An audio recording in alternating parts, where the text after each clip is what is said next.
नमस्कार. खूप दिवसानंतर व्लॉग करत आहे. सगळं घर आवरून आम्ही निघालो आहे निमसोडला बडेबाबाच्या जत्रेसाठी.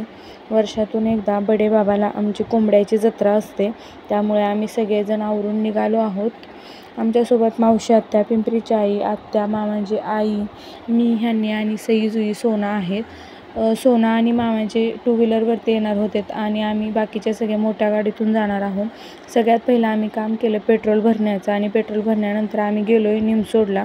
पण बाळ खूप रडत होतं, त्यामुळं मला काय वाटेत शूटिंग करता आलं नाही.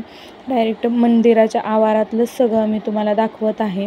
मंदिराच्या समोर खूप मोठं पटांगण आहे आणि तिथं सगळ्यांना जत्रा करण्यासाठी जागा केलेली आहे. तुम्ही बघू शकता की आम्ही प्रत्येकजण कशी आपापली जागा पकडून बसलेलो आहोत. मंगळवार असल्यामुळे खूप जत्रा होत्या तिथं, बोकडाची, कोणाची कोंबड्याची. खूप मोठ्या जत्रा तिथं नवसाच्या होत असतात. आम्ही गेलतो तेव्हा तर एका माणसाच्या 5 बोकडाची नवसाची जत्रा होती. तिथं आम्हाला प्रसादही मिळाला. मंगळवार, शुक्रवार आणि रविवार बडेबाबाच्या मंदिरात प्रसाद दिला जातो.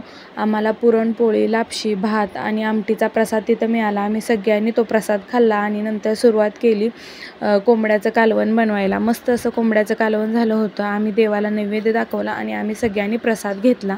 तिथं अशी प्रथा आहे की आपण घरून जे काही घेऊन गेलो आहे ते पुन्हा माघारी आणायचं नसतं.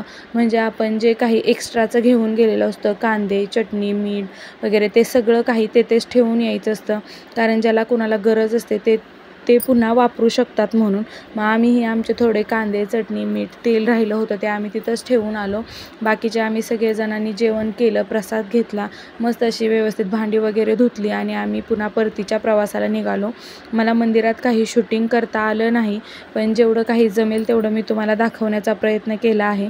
तुम्हाला निमसोड आणि बडेबाबाची जत्रा कशी वाटली हे मला कमेंटमध्ये नक्की सांगा. थँक्यू.